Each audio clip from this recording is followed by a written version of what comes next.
Today we're making a vanilla sponge cake with, and we're going to serve it with whipped cream and fresh strawberries. You want to start by prepping your pan, and to do that with a sponge cake, you want to spray the bottom of the pan. And I also ensured for the cake's a little sticky, so I put a piece of parchment down, and then a little bit of spray on top of that. I never spray the sides of the cake pan with a cake like a sponge cake. Because we're at such a high elevation, we're almost 4,000 feet, so we do have to start considering some ingredient adjustments. Really, the most critical thing is the leavening. My rule of thumb, no pun intended, is for home bakers, if you have a tablespoon or a teaspoon of leavening, such as baking soda or baking powder, just take your thumb and put a big impression in there.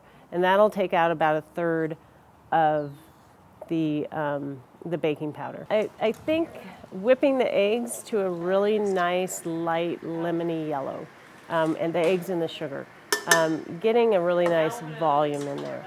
That adds some leavening to the cake itself, and helps to open up the crumb a little bit. Do not overwork the batter. If you are when you add the dry ingredients in, you just want to incorporate them.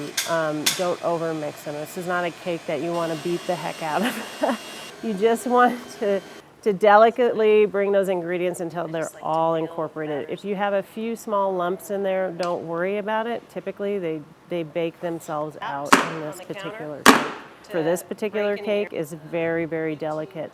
So you want a really soft heat, a really low heat. You still want it to be at 350 degrees, but you don't want a bunch of air blowing on top of it. It'll make your cake fall. So after the cake is taken out of the oven and cooled for about an hour, then I take a very sharp serrated knife and just slice off the skin on the top.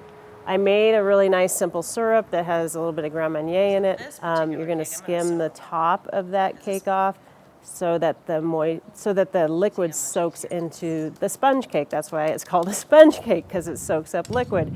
Otherwise, this cake would be terribly dry. It'll add just a lot of flavor to your dessert.